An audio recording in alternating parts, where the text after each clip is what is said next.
Maybe it just hasn't aged well. Maybe it's been overshadowed by other games. But The Legend of Zelda Twilight Princess just isn't as good as your nostalgia goggles remember it to be. And here's why. So all of this started when I was filming footage for my video about the Fire Temple. I needed to get some footage from a rare moment in the game, a Goron hot spring, which is found just up Death Mountain after you've calmed the Gorons. And when I came into this I thought, yeah, this will take a couple of hours maximum. Oh boy was I wrong. See, I fully know that I'm going to incite riots in the comment section for this. But there, I've said it. Twilight Princess is okay. It's not a great game by any stretch of the imagination though. It's just okay. And I'm sorry to anyone that doesn't want to hear it, to anyone that thinks that this game is the apex of the Zelda world. And I know that there are a number of you out there, but it just isn't. I just wanted to preface something. I will refer to segments as filler more often than not. These sections are not storyline. They are purely sections where we have to backtrack to say Ordon Village to get the Iron Boots and win the sumo game. Or where we have to collect light orbs. And I'll explain that properly in a bit. The sections of the game that should have been cut out. They were only added in order to pad the game out more. So, if you want to hear exactly why I don't think Twilight Princess is all that, go hit the subscribe button, like the video and go grab a snack. Seriously, I won't even be upset if you pause me and settle in. I'll give you 5 seconds. All done? Let's get into the why then.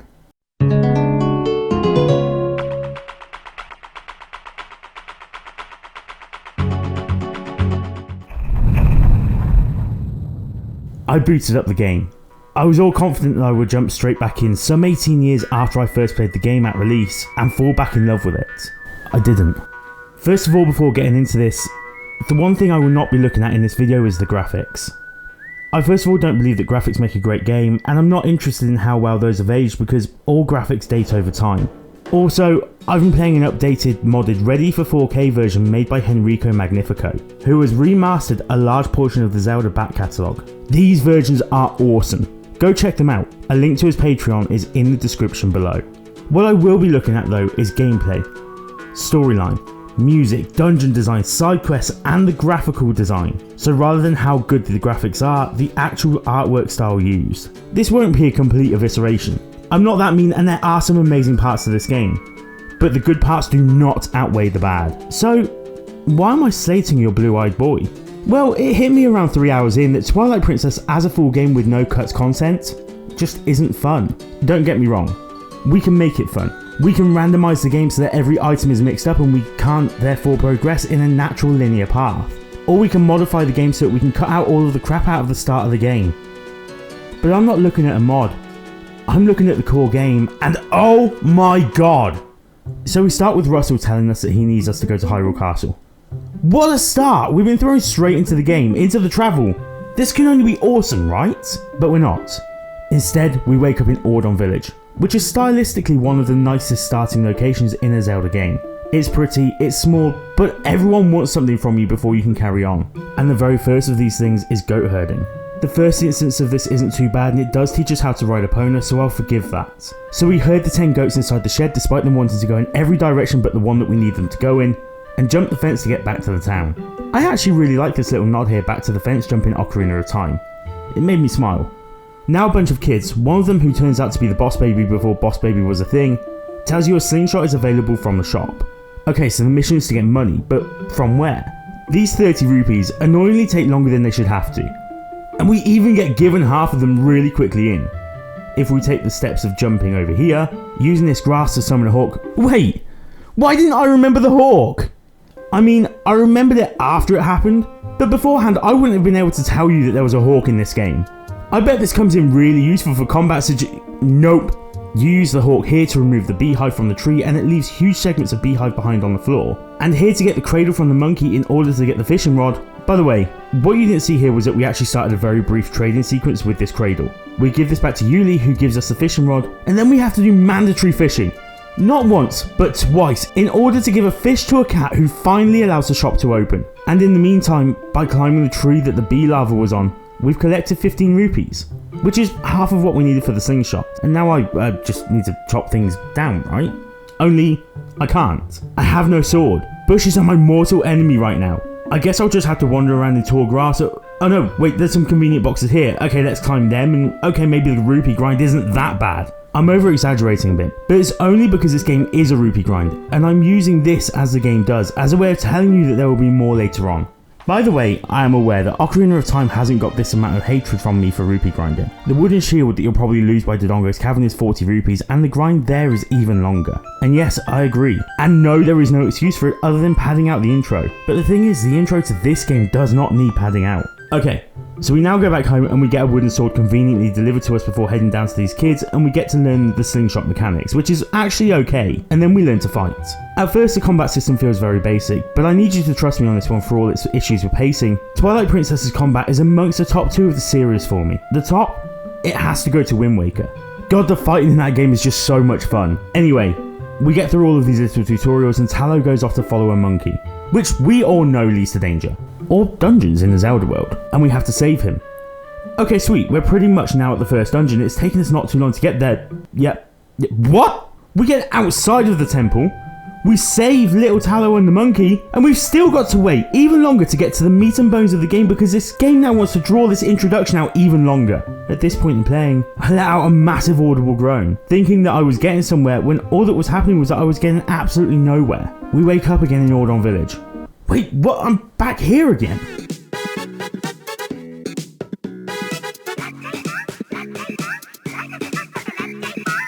We're told once again that we're going to Hyrule despite the fact that the dungeon was just there. Then Epona gets injured, and Elia tells us off, and then we have to do more filler storyline as we climb through this hole for Elia to tell us that the horse is actually okay, and we can carry on. And we get as far as Link's house before the kids come out of nowhere, and Colin tells you that you can pass as long as he can have your sword. Because that's fair. Colin steals your sword. You head up to what seems to be, no, it's confirmed to be a fairy spring, and then you encounter Twilight for the first time, leading to your first segment as Wolf Link, and of course you meet Midna. Midna is actually a pretty good companion character. She adds to the character of Wolf Link, she has a good presence on the storyline, and packs in a ton of lore to the game. She's knowledgeable without being too annoying, and adds to the gameplay also, without just being a means to shout at you when you should be targeting something. But this is where my enjoyment for the game rapidly disappeared. See, I don't dislike Wolf Link, but I do find him incredibly basic. He has sense, which lets us see things that aren't there, and dig as options for the things that he can do. And sometimes Midna pops up with these prompts that allow him to jump to higher locations. He's basically a giant sniffer dog. And in combat, all of the work that they did on the swordplay and battling really goes to waste, as Wolfie has 2 basic moves. Bite, where he latches onto an enemy and nibbles at them for a bit, and Dash. During both of the animations for this, he sort of lunges a bit, and that makes him pretty slippy to control. He does get another move later on in the game where he can almost auto-lock onto groups of 5 enemies. This is by far the best move that he has, but the issue here is that it's very slow, which is the trade-off for such a powerful one-hit kill move. But it can often be interrupted. However, this move breaks Wolf Mode almost entirely, as it makes it just too easy with him. By the way, all of a sudden we're in Hyrule Castle, in a jail cell. We dig our way out. We make our way around the rooftops and find Princess Zelda, who again probably has the best design out of any Zelda.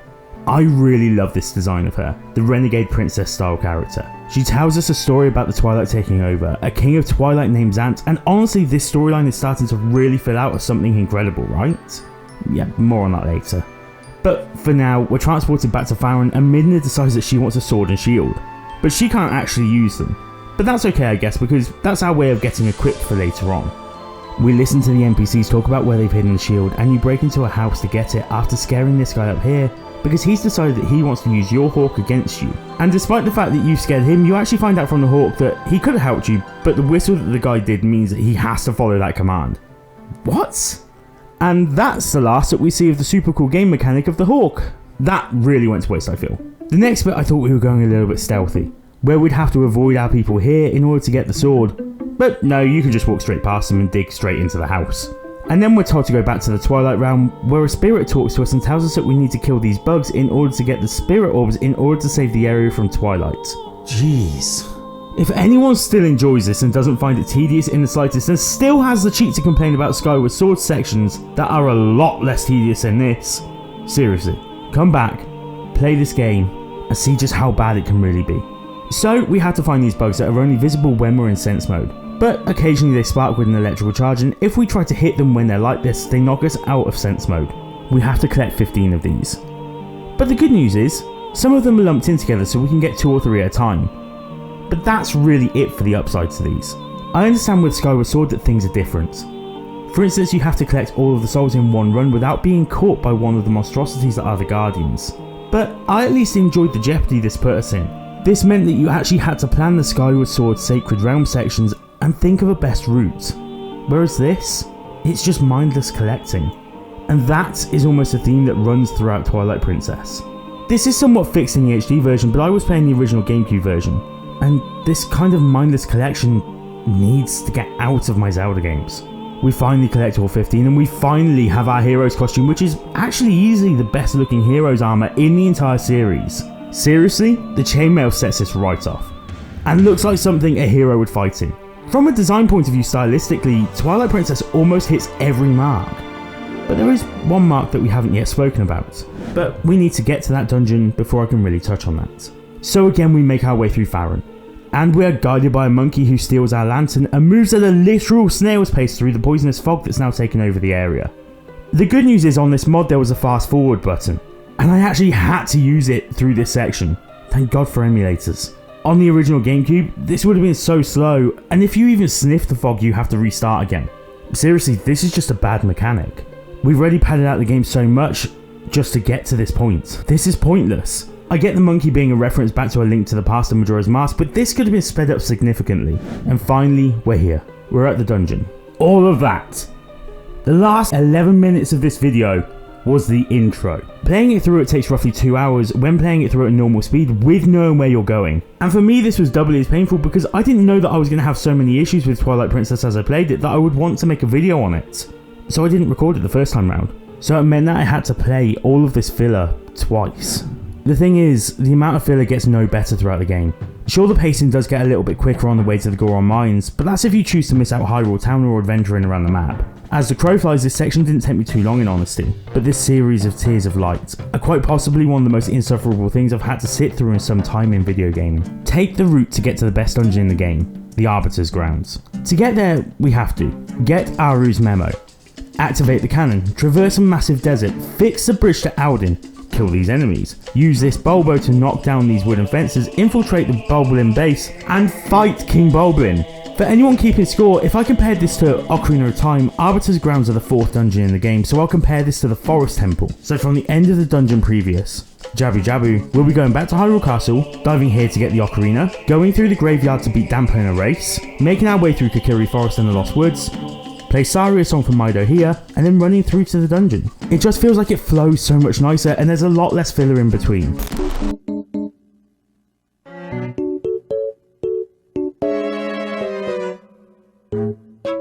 But hey listen, I hear you say. You was just at the stage about telling us about the dungeons, and you're right. We've just got to the Forest Temple, and it would only be right that we talk about this now. This is the first dungeon in the game.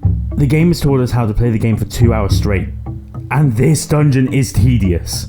I said it and I'm sorry, but I'm also not sorry because this dungeon sums up the game almost perfectly. It's tedium at its very finest. Let me explain. So we have ourselves a dungeon where we've got a main central hub that branches off in 4 different directions. We're guided through by this monkey who takes us through the ringer of rescuing all of the other monkeys so that we can get over this long rope bridge and eventually face the mini-boss, who is yet another monkey called Ook. He's been infected by a Twilight bug and has in his possession the Gale Boomerang, which he throws, but the boomerang doesn't release any of its power because the fairy inside doesn't like him. You have to roll into the pillar with him on, which knocks him off balance, and while he's trying to regain balance, his own boomerang smacks him in the face and leaves him exposed for a good sword slashing. This isn't difficult at all, but it does actually use rolling in quite a nice way to beat him and claim the Gale Boomerang. From here though, it all feels pretty cut and shut. We use the Gale Boomerang to solve what is actually a pretty nice though relatively obvious puzzle here to get the boss key, and then just when we find we're on our way to the chamber, we find out that we have to rescue, another 3 monkeys.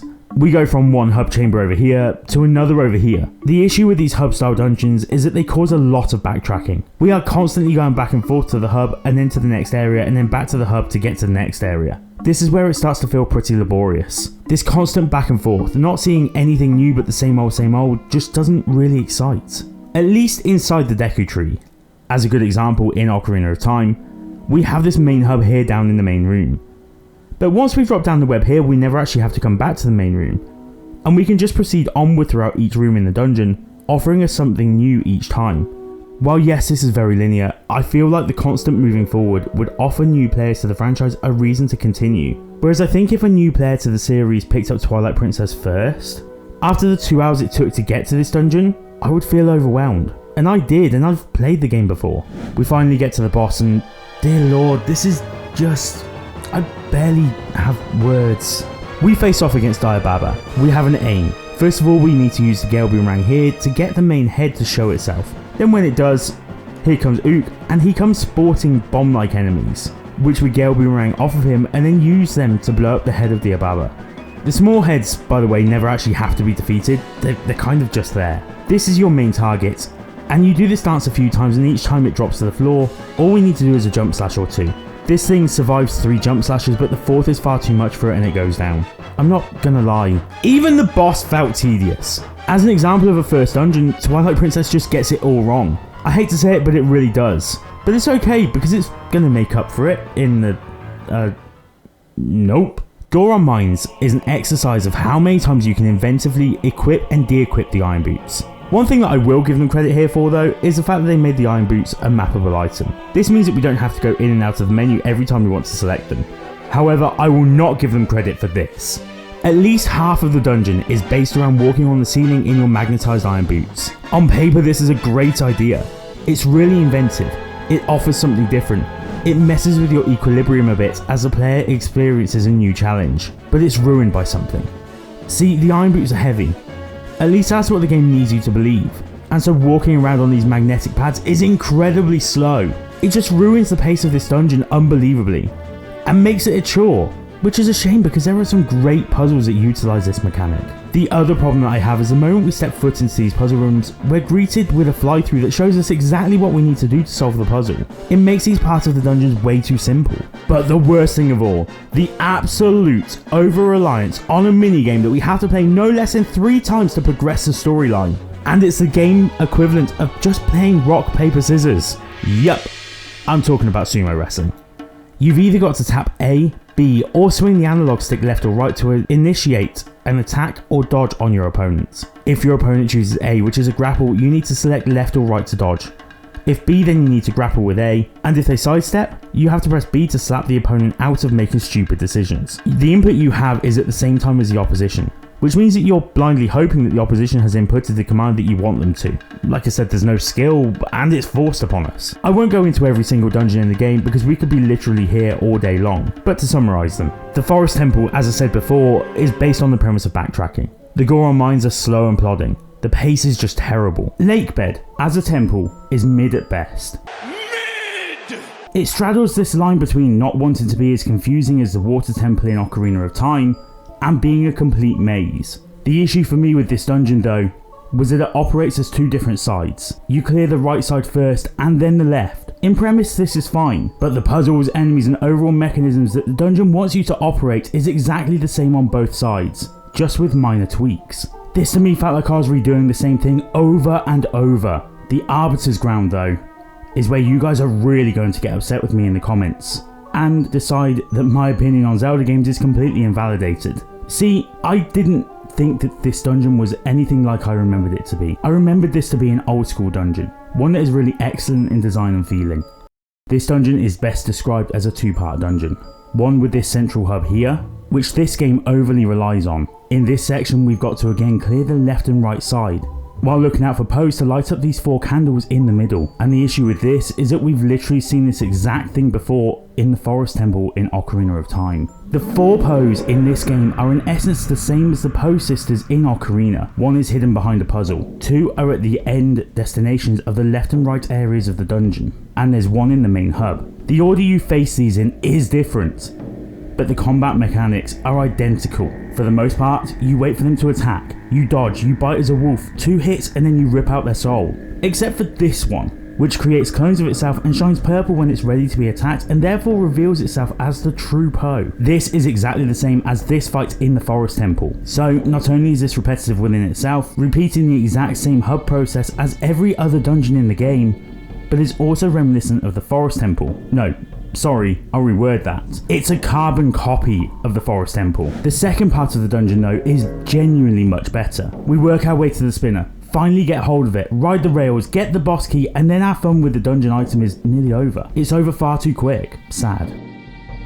But I could have done without the chasing down the 4 posts to begin with. This dungeon could have been done with the item being picked up much earlier and the spinner being used throughout. Snow Peak Ruins though is actually where I had the most fun with the game. The build up to the dungeon really isn't that bad. I clocked in around 45 minutes before getting to the dungeon, as opposed to say the filler before Lakebed taking roughly 2 hours to get through. The dungeon is thematic and fulfills the theme well. The hub design is still a bit old though by this point in the game, but it makes sense as to why we keep having to go back to see Blizzetta. The Temple of Time, which while it produced the shock factor of the Temple of Time being a dungeon, was massively underwhelming, and was quite possibly the biggest example of backtracking that I've ever seen in a Zelda game. The City in the Sky, which, well, is a notable climbing simulator, and is a much better concept than it is an actual dungeon, and the Palace of Twilight, which is pretty much half of a dungeon, that's main focus is getting you to the main boss of the game, Zant, and is relatively unremarkable. Of the 8 dungeons in the game, only 1 really hit the mark for me. Something with the dungeon design here was clearly off. They didn't manage to make classics like the Forest Fire, Water and Spirit Temples in Ocarina of Time, and I think I get why. A lot of the dungeons I just listed were puzzles within themselves. What I mean is that you have to solve a puzzle within the dungeon that helps transform the dungeon, whether that be the twisted corridors that change which routes you can take in the Forest Temple, or the raising and lowering of water to each room and its functionality in the Water Temple. All of the temples in Twilight Princess, including Snow Peak and Arbiter's Grounds, are pretty much finish this room and move on to the next. And in some cases return back to older rooms to clear out other routes once we have the special item. Oh, I know. I'll get back to my mistake in a minute. Zant isn't the final boss. But he should be, damn it! Zant was a perfect alternative to Ganondorf. He has a strong wizard or warlock styled character. He has a command over a completely different species of character from another world, and he presented a threat. He was a psychopath. It was almost ideal. Apart from the fact that right at the end of the game, they made him a fucking puppet. There. Zelda, you made me swear. I didn't think that was possible, but this seriously still annoys me to this day. Yes, the design for Ganondorf in this game is the second best in the series. The best, by the way, is Tears of the Kingdom's Ganondorf because, I mean, well, look at him. But he has absolutely no place in this game. He created none of the threat throughout the game. He has little or no interaction with Zelda, Link, Midna, or anyone else within the game. He's almost shoehorned into the game because they made a stupidly cool model and needed to use him because he was about to be placed into a Smash game or something to that effect. So far I've covered off dungeon design, the endless amounts of backtracking without it being for exploration purposes, and the main boss being an issue. And I covered Diababa as a boss, but what about the other bosses? I mean, in each game we've had bosses really stand out as something awesome to fight against. Phantom Ganon in Ocarina. In Wind Waker and Tears of the Kingdom, Ganondorf himself stands out as the top fight. And in Skyward Sword, well, it definitely isn't this one-eyed tentacled freak, but Coloctus. What a great fight that was. One of my favourite Zelda bosses of all time. But what about Twilight Princess? Does it really have anything that really stands out above the rest? And what about the rest, come to think of it? We start out with the Diababa. Look, I'm not going back into that again. But the short story is that this is one of the worst bosses in Zelda history. It's boring, repetitive and not threatening. I think the reason for this is that the boss stands at one end of the arena and really does damage to you from afar instead of making you move in a 3D space. You can actually just get away with moving left to right to avoid the attacks. Actually, this one is pretty similar to the mechanics in Tantalus from Skyward Sword, and both are bad fights. The Zelda team would do well to learn from this going forward, you would think. Virus at least gives us movement within a 3D space, but the only challenge with this thing is just how slow you are in the Iron Boots. You have to shoot him in the red gem on his head and then grab his chains to trip him up. Actually, that's pretty inventive as a boss goes. But the Iron Boots are just so cumbersome. If you thought Diababa was bad though, Morpheal is somehow even worse. This boss is fought entirely underwater. Whose bright idea was that? Underwater physics have never been great in Zelda games, and to make us do this fight entirely underwater, I have no words. The overall here is it felt a lot like Nintendo wanted to make a boss that would be a callback to Morpha from Ocarina of Time. And let's be honest, Morpha was a horrible boss too. We're 3 for 3 so far.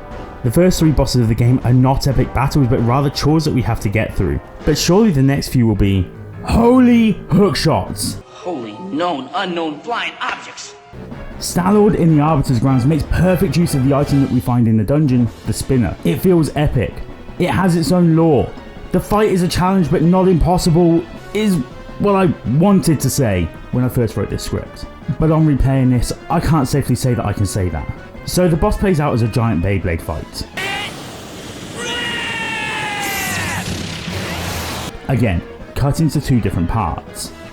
Part 1 of the fight is the better half, and I think it's the half that people remember the most. You're tasked with firing yourself off the arena sidewall and into the middle to attack the spine of Star-Lord. After the first shot, he summons his skeletons to stand in the way. The second part though, this was just frustrating. So you've got to use the spinner to climb this pillar, and then when the dragon's head is at the same level as you, he's going to fire a giant fireball at you.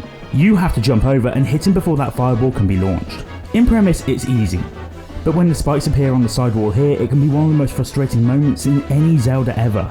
I'm not offended by the difficulty though, but rather by the fact that this entire epic boss fight is on rails. I never felt like this was actually a big epic fight, but rather I was just following the motion and just hitting a button when I felt the time was right. The constant motion here wasn't as fun as I remember, and that's what this video boils down to. Was it as fun as I remembered? And the answer is no, it just wasn't, and Star-Lord actually kind of symbolises my feeling within this game entirely. It's just not as good as I really wanted it to be.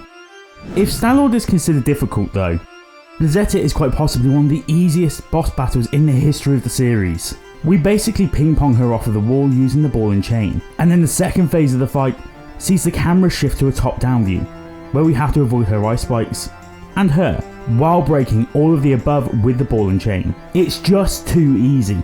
It doesn't last long, and it doesn't really feel like we're getting towards the end of the game, which is a shame because the dungeon itself does such a great job overall. Moving on, we finish the most generic backtracking temple, the Temple of Time, and instead of getting this frigging epic spider fight from the Space World trailer, we get Armagoma, who is just too easy as a boss fight for this stage in the game. Gomas are often an introductory boss fight, so to slap this most of the way through the game is just insane. Then finally, before the last three bosses, which sounds insane but the ending is almost like a boss gauntlet, we have Argarok. This boss divides people quite heavily. Some cite that the atmosphere is incredible, and others just cite that it's bloody annoying. As you fall off the columns that you're trying to get to him from, it can be arduous to reach the top level again. This fight is good. It's a decent boss fight with a genuine threat and good use of the dungeon item. Then we have the main three. The craziest fight you'll ever have in a video game against Zants, lethal tennis with a puppet Princess Zelda, and one of the best hand-to-hand combat fights with Ganondorf. Overall, these three fights are actually pretty fantastic. Actually, from a boss fight perspective, Twilight Princess actually has a good ratio of great fights to mundane. The issue is more that your first three, the introductory bosses if you will, are really terrible, and they don't leave people wanting to come back for more. They kill the replayability on the game, and even 18 years on from first playing it, I felt like these battles detracted from Twilight Princess massively. The items in Twilight Princess fail to be either A, iconic, or B, worth remembering. When we look at Ocarina, and if you haven't been able to tell yet, I am using it as a benchmark as many believe Ocarina of Time is still the best 3D Zelda game, the items all set the tone for items going forward in the Zelda world. The hookshot, fairy bow, boomerang would all become very iconic weapons that would make up Link's arsenal going forward with the series. The issue here is that Twilight Princess did very little to add to this. When we look at the item pool from Ocarina, we have the slingshot, bomb bag, boomerang, fairy bow, megaton hammer, hookshot, long shot, iron and hover boots, and mirror shield. It's not a fantastic array, but you can see that most of these became items that would remain regular fixtures within the Zelda world, and how they would be used would remain the same throughout the series. I don't want to create any mass confusion here, so yes, I know that a lot of these items have actually been around since the days of Zelda 1 and A Link to the Past, but my point is more about how these items now work within a 3D space. In Twilight Princess we have the lantern, the slingshot, the boomerang, the iron boots, the hero's bow, the Hawkeye, the claw shot and double claw shot, water bombs, the Dominion rod, the spinner and the ball and chain. So now let's compare directly what we have between the two games, and they operate in a very similar way to one another. The slingshot, bombs, bow and iron boots are direct replacements for their Ocarina of Time counterparts. The bow even states that it's wielded by a past hero, likely meaning the hero of time. The claw shots are replacements for the hook shots, and double claw shots do add a nice two-handed twist to the notion of the hook shots, which does change up actually how they're used in the world. This was even brought back later on in Skyward Sword, as the addition to the gameplay did actually feel fresh and exciting. The lantern is a throwback to A Link to the Past, as is the ball and chain, which really takes the place of the hammer. The Gale boomerang is a direct upgrade on the fairy boomerang. But let's be honest, the gameplay mechanics and puzzles that come from this are actually worth allowing this to sit on its own as an item within the game world. It operates just a bit differently to a normal boomerang, which is a nice addition. This leaves the Hawkeye. which is really just an excuse to go first person with the bow, the Dominion Rod, and the Spinner as unique items. The Dominion Rod is used solely for puzzles, as you have to give life to these statues in order to move them. And really, other than for a few places in the overworld, it's pretty useless. The Spinner though is probably the worst use of an item with potential that I have ever seen within a Zelda game. So, the Spinner is essentially a Beyblade. Link stands on top of it and it goes off, moving around a track in quick motion. This is a really cool novel idea for an item. However, it needs fixing for it to be anything but terrible in application. See, the Spinner is confined to these tracks and there are just not enough of them in the main overworld. Yes, you can ride the Spinner on land, but the issue is that the momentum it builds up fizzles out really quickly, meaning that it becomes ineffective on any terrain that doesn't have a rail.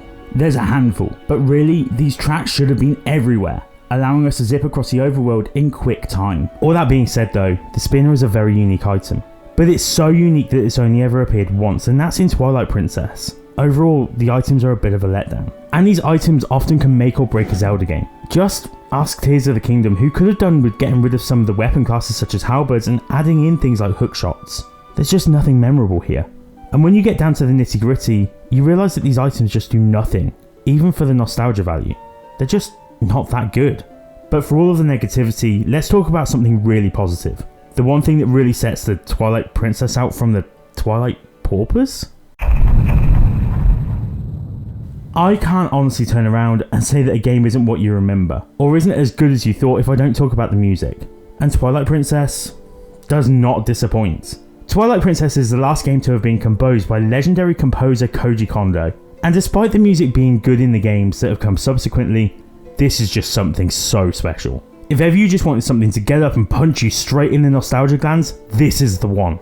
During my time of playing Twilight Princess again, it dawned on me that the real reason why people feel so nostalgic towards this game is the music, and what it all conveys as you're playing. Midna's Lament remains as one of the best songs ever written for a video game, which is incredible seeing as this game was released 18 years ago. Mallow Martyr spawned literal memes of people doing the Mallow dance, which is just amazing. That 18 years on we are still dancing to this at conventions. And then there's my favourite track, Courage. I have used this time and time again in videos, and it's not without reason. It's calming and nostalgic all at the same time, and it just gives me that happy warm feeling when I hear it. However, it's not all great stuff. I personally find the enemy encounter music incredibly grating, the little intro section on it especially. But I will be honest here, that's a personal take and many people will enjoy the fight music. I just find that because you spend so much of the game going in and out of combat, and this intro plays every single time, that it just gets a bit much in the end. Overall though, music in Twilight Princess is a massive positive, and it is as good as you remember it to be. With that being said though, there are just two more major parts of the game to look at: the overworld and the storyline. This version of Hyrule, for the time it was released, for the hardware that it was released on, is massive. Make no mistake about it, it's pretty huge. It feels expansive. But the issue here is that as expansive and large as it feels empty. And I just want to ride from one area to the next and avoid everything because I don't actually like how empty it feels. This is something that since the days of Ocarina of Time and Majora's Mask, I feel has slipped massively in the Zelda world. Yes, that does include Tears of the Wild, and I'll explain why. Ocarina's map is small. It was again large for its time, and make no mistake, for its era it was actually a bit of a technical marvel, but it's manageable. By the time we got to Wind Waker and Twilight Princess though, we started to see things expand well beyond the grasp of our tiny little minds, and suddenly these areas started to feel massive. Rather than packing the overworld with things to do though, Nintendo kept these areas expansive, which means that in the end, the game suffers because there just isn't as much to do while we're riding around from location to location. I don't get the feeling that there's something new to do around every corner. I just want, as I said earlier, to travel from location to location, which in the end actually makes things feel more linear than they actually are. The two most recent entries, Breath of the Kingdom, and there, I've done them both, so no complaining in the comments, are absolutely no different, especially in Breath of the Wild. Don't get me wrong, the shrines do add something distracting, and the depths and the need to upgrade the battery meters in Tears of the Kingdom did add a lengthy excursion away from the main game, but these ended up feeling more like chores than anything else. In the end, I felt like I just wanted to get from point A to point B. Twilight Princess feels a lot like that. I want to feel like I should explore, but I don't. I don't feel the need to explore because there's nothing really to explore. Also, if I'm really nitpicking, the map is divided into 11 areas. Of those 11, the Gerudo Desert, Death Mountain and Snow Peak do feel genuinely different to the rest of the game, but ultimately, the rest of the areas have a very similar aesthetic. Sure, Lake Hylia has more water in it than the rest of the areas, but the tone of the grass, textures used, they're all seemingly a copy and paste job, and it just feels a bit bland. The overworld is really nothing to shout about in this game, and I hate to say that because in theory this map should be something absolutely incredible. It's large, and there's loads of different areas, but ultimately a lot of them just feel exactly the same as the last. Okay, let's get on to the main event here, the storyline, the reason why we all so fondly remember Twilight Princess, right? So, Link is a farm boy who lives a farmer's life herding goats with his best friend, who is also his horse. He one day gets told he's going to Hyrule for a delivery, but before any of that can happen, a bunch of kids from the village get kidnapped and the world starts to get enveloped in twilight. Link gets stuck in the twilight, and in the twilight, similar to the Dark World in the Link to the Past where Link gets stuck as a pink bunny, Link and Twilight Princess get stuck as a wolf. Link meets Zelda as a wolf. Zelda tells him that Zant, who is the king of Twilight, invaded Hyrule Castle and she had to surrender to save her people. All the inhabitants as a result of this turn to spirits. But the way to solve this is to rescue the light spirits and return their respective areas back to light-filled areas once again. The spirits inform Link and Midna of the fused shadows, which can be used to match Zant's power. Zant, however, learns of this. He turns Link into a wolf permanently, before trying to kill Midna with the light of Lanayru. Link takes Midna to Zelda, who heals her, but at the cost of the princess herself. Link is now tasked with finding the Master Sword, which he does, and is no longer bound by the wolf form, which allows Link to then search for the Mirror of Twilight, which is essentially a gate of time. It can transport people between the human world and the Twilight Realm. Of course, it's broken into three, when it's then revealed that the sages use the mirror to seal Ganondorf inside of the Twilight Realm. Link and Midna obtain the mirror, restore it, and then the big twist kicks in. That Midna is actually the princess of the Twilight. Oh, I see what you did there, Nintendo. And she was usurped by Zant, after Zant made a pact with Ganondorf to essentially be his puppet. Link beats Zant. Midna gets the few shadows back and then kills Zant with them, but then learns that she can only stop being this shadow version of herself when the original caster of the curse dies, and that was Ganondorf. So Link and Midna head back to Hyrule Castle, which was covered in this diamond of protective light, to find dead Zelda floating above them. Ganondorf then possesses Zelda, meaning that you have to fight her for the first time in series history, but then he loses control and becomes Ganon. But Wolf Link has the answer here, while Midna resuscitates Zelda with the power that Zelda left inside her when she revived Midna. In a complete reverse to Ocarina though, Link beats Ganon, only for Hyrule Castle to fall on top of him, and Ganondorf walks out still, but now in human form, where you have to fight him in one last epic sword fight before he falls to his knees. In one final twist so that no one saw coming, Zant is heard talking to Ganondorf about how he'll no longer be his puppet, before seemingly with the power of telekinesis, snaps Ganondorf's neck. Holy shit! Midna returns home. Link and Zelda break the Mirror of Twilight and everything returns eventually to normal. There is a lot to unpack here, and even 18 years on, I sat watching some of these cutscenes in awe. I want to say something bad, but that's just it. Other than Ganondorf appearing and taking the focus away from Zant, the storyline actually is incredible. And this is the very reason why your nostalgia specs have you thinking that Twilight Princess is such a great game. From a storyline point of view, it may well be the strongest of all of the mainline Zelda games. I don't think we can say much bad about it. It has strong twists, it keeps very true to the Zelda formula, and it's just really well written. You feel empathy for the characters as they have various hardships thrown at them, like when Midna nearly dies, and the music really adds to this. You feel accomplished when you beat Ganondorf, and then when Zant does what Zant does, well seriously, it's just out of nowhere and brilliant. The storyline is where your nostalgia goes to play here. You remember the amazing cutscenes from the game. The game moves through the motions here well, never seeming to let up on the drama, but the issue is the bits in between, the filler, the way the game fails to pace itself between dungeons. The ante is always being ramped up from moment one of the storyline, but the gameplay doesn't reflect that, and it feels like it stalls when it should be hitting the throttle. I wasn't coming here to say that Twilight Princess is a bad game. In fact, I was really hoping to come away and say it's the opposite. The game itself, the storyline in particular, has massive plus points, and it is a masterpiece when it comes to storytelling and music. The reason people are clamouring for a better approach to storytelling from the latest Zelda games is because we've had it better already. It's already been at a stage where it was far superior to what we have now, and what we have now feels like a massive backward step. Twilight Princess was that superior storyline. However, if you step foot back into Hyrule in Twilight Princess now, I guarantee you, despite this storyline, you'll feel disappointed. Perhaps it's the first 3 dungeons, the pacing, the dungeons themselves, the items, or the repetitiveness. Perhaps it's the fact that the overworld feels relatively dead. Perhaps it's the game making you backtrack so much in the intro sequence and put such an emphasis on stupid minigames that were never needed to begin with. Actually, yeah. Twilight Princess then doesn't feel like the game that you remember when you put on your nostalgia goggles.